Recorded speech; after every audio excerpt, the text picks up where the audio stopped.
You ready? You ready? Let's talk. Let's go. Let's go. That catfish tragic. Online savage, real life average. What is up, everybody? It has been a huge day for the music industry. And speaking of music, I'm not gonna let this moment pass without letting you know that my podcast is definitely gonna be, it's music to your ears, okay? So make sure that you go over to patreon.com/AdrianExpression, sign up, listen to it, let me know what you think. There's all types of content up there ready for you to devour, sink your teeth into. Zero to hero, just like that. Let me tell you something.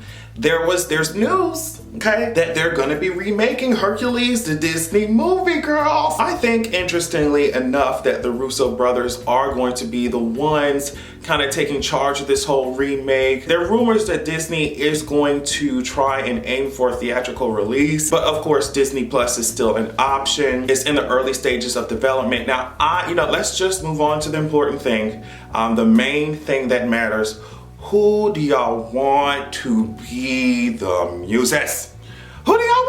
Now, the ones who are the actual voices behind, I'm gonna call them a girl group, okay? They're giving us very black girl magic girl group. In Hercules, their names were Lillias White, Cheryl Freeman, Miss White Thomas, LaChance, Ross Ryan. Powerful voices. So when we're thinking about who we want to play them in this new remake, I need voices like that. Who is on your list? I wanna hear from you. I'm not telling you who's on mine. I want to see y'all list. I think that if they get this right, the movie will be immediately successful. But if they do not cast the right singers for this, notice I'm not even talking about who they gonna cast for Hercules and all this.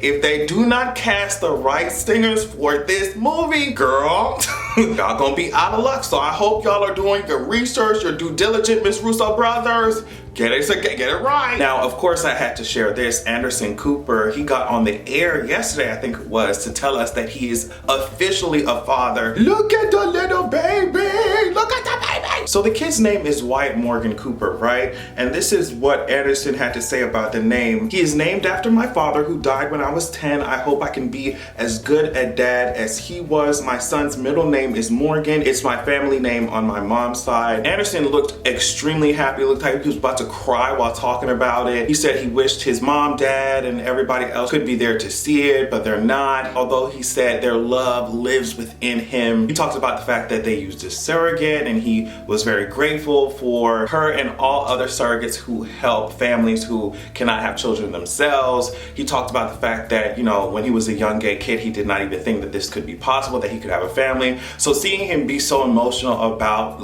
his kid, it was just really a beautiful moment. If you did not get a chance to watch it, I would just search and watch it. For half of a nanosecond, his reaction and his pure joy almost made me want to have a kid of my own, but then I came back to my senses. So let's talk about what's going on in the music industry. I don't know if all the labels pulled y'all in and say, hey, listen, COVID is going on, we got to make some money, y'all need to release some I don't know what happened, but I'm definitely thankful that we got so much music from our favorite artists. I want to start, let me start with some things I'm not gonna cover. Y'all got Drake. Very happy that, there are people who are interested in hearing what Drake has to offer. Make sure you let me know which probably 1 or 2 songs that might be able to hold my attention. Y'all got it. Honestly, that's straight people business and I stay out of it. Let me know what you thought of it, because, we moving on to JoJo. Miss JoJo released her project finally after so many years. It is called Good to Know, and I think it is listen to me. I think it is a very strong project. I don't know why I'm doing this. I feel like it gives what I'm saying more emphasis. I think it's you hear what I'm saying?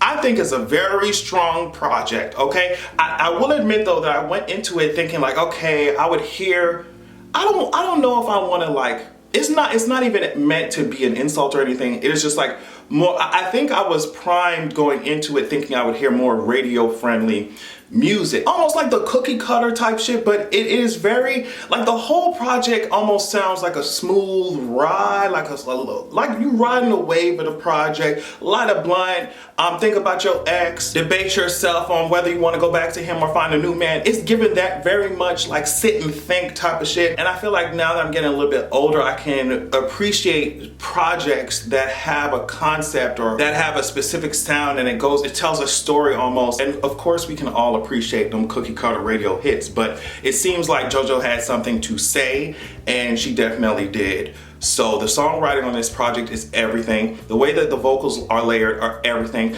JoJo can sing her ass off, and she definitely did. You can tell that she took her time with each and every single song. They're solid, solid songs. You're not gonna be running to the club to twerk to it or anything like that, but they're solid songs. I'm telling you right now, it was very hard for me to pick the ones that I thought were, you know, the most beautiful, but definitely Pedialyte stuck out to me because I feel like that song was written about my whole life.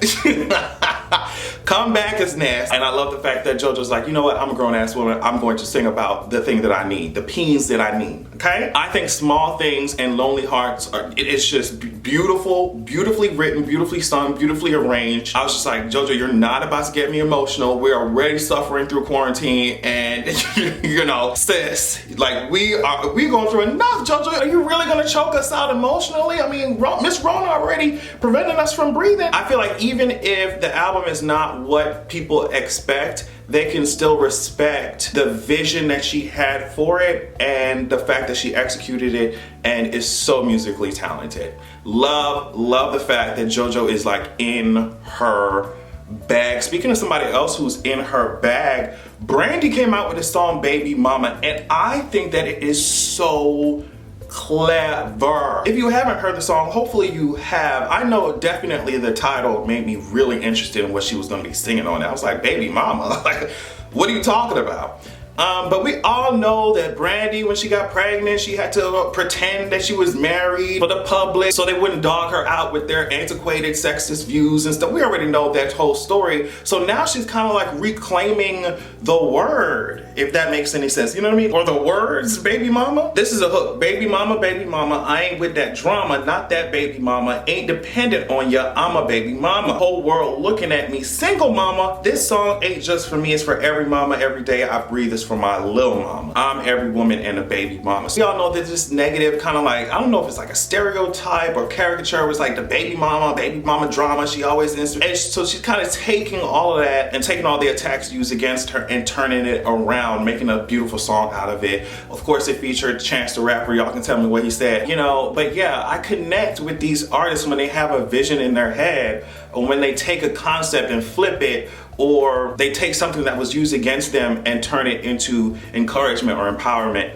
Really love that she did that. All right, now another song that dropped was Doja Cat and Nicki Minaj doing a remix to Say So. Now the rollout for this, I didn't talk about it too much online because, you know, everybody like, oh, you shady for no reason. But I'm just like, the rollout, girl, I don't know what was going on. I don't know if they saw some other people's remixes. It was just like, girl, we got to, you know, go back to the drum board with this shit. I don't know what happened. Confusion between songs, and one song was on one platform and it was just like, whoo, girl, it's a lot going on, right? So they finally got the version of the song out that they wanted out. I have so many feelings about it. First of all, I think Nicki, you know, pushing her pen as usual. You know, if not anything else, Nicki Minaj gonna give you a verse, okay? Or a couple verses. And I think she definitely did that. The song itself, it felt a little bit, I don't know, choppy or I don't know if it has to do with the instrumental or the fact that they switched the instrumental a little bit for Nicki to rap over in the beginning and they switched back to Doja. Or maybe I wanted Doja to do something else after Nicki came on to match the flow. I don't know. It just felt like they hopped in the studio real quick, pressed a couple buttons and then spit the song back out. That's what it felt like to me. But yeah, I don't know how many people are gonna pay too much attention to all of that. Either way, I think that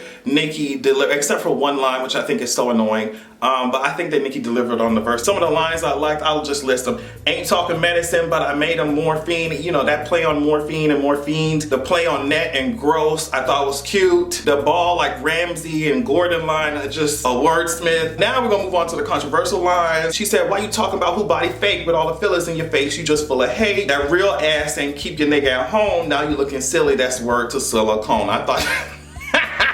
I cackled. And then people are like, oh yeah, she's talking about Beyonce because Beyonce was talking about real ass with Megan Thee Stallion. I was like, why would Nicki do that? I don't think, like, Nicki's crazy, but like, y'all are reaching with that. Then y'all said, oh, it was Wendy Williams. And I was like, okay, maybe that's more reasonable because Wendy be shading everybody in the industry and they love to clap back at her. But Nicki said that that wasn't about Wendy, so it's just a cute line, and if the shoe fits, I guess you Cinderella ass bitches got to put it on. Now the line that I was just like, girl, please save it, was the one where she was just like, used to be bi, but now I'm hetero. I was like, I was like, and maybe people are gonna be like, well, sexuality is a personal journey, and everybody experiences it differently, and maybe so, whatever. But I guess because I know the history and I know what sis was doing, and I know that, you know, on a larger scale, a lot of times the industry will use sexuality and stuff to try and hook people or try and queer bait people into some shit when they're actually not that sexuality. Does that make sense? So that's why I was just like, girl, you could have kept that line. But yeah, I thought sis delivered lyrically. I do wish the instrumental was a little different, or maybe the flow, like it just flowed a little better, like the song as a whole, but the bars were on point. Let me end this video by giving y'all a quick update of what's going on in Georgia. Governor Kemp, old scarecrow built ass, talking about, you know, we're gonna open Georgia back up. You niggas who like to do hair and get your nails done, y'all can get y'all shit done. Woohoo! So tell me why, at the time that I'm recording this, in the last 24 hours, the Georgia cases of coronavirus have gone up by 1,000. And that's why I was like, girl, I'm gonna stay put as much as I can until I can see what's going on with Miss Georgia. And I know I joke a lot about government, but it's really so dangerous and really annoying that I can't depend on the government in Georgia or officials in Georgia to tell us like reliable information about what's going on. Now I want to read this from The Hill. The Hill says, African Americans in Georgia are hospitalized for COVID-19 at far higher rates than their white counterparts, and this is coming from the CDC, presenting another stark reminder of the disproportionate impact the pandemic has on people of color. They're saying they did a sample of 305 patients admitted. They said like 80-something% of that was black people. They did say though that the analysis did not say that African Americans are more likely to die, and that people with underlying health conditions, they made up 73 point something, I think 73.9% of the sample. So that's just going on in Georgia, and people still want to open all this stuff up. I saw things escalating also in Michigan. There were like some armed men and the whole protesters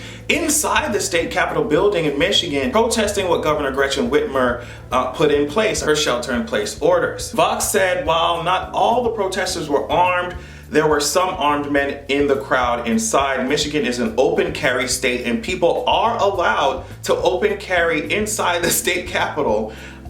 Those signs and banners are banned from the building to prevent potential damage to the architecture. I don't understand how y'all can come in there carrying weapons of war, but signs and banners are not allowed for fear of, you know, damaging the architecture. That is just like, screw human lives, we gotta worry about the architecture. I think that is crazy. The American Patriot Rally was organized because apparently state legislature was trying to vote on whether or not to continue extending this state of emergency, which was declared way back in March. And Republican legislators over there are preparing to try and sue the governor for trying to protect people for her orders. So it's out of control, and I find it interesting that the policemen who are there trying to, of course, control the crowd, they didn't fear for their lives. I find that really interesting inside the state capitol. Meanwhile, niggas who are unarmed, playing with toy guns, sitting inside their house, selling loose cigarettes, they're just biting the dust. And honestly, as far as things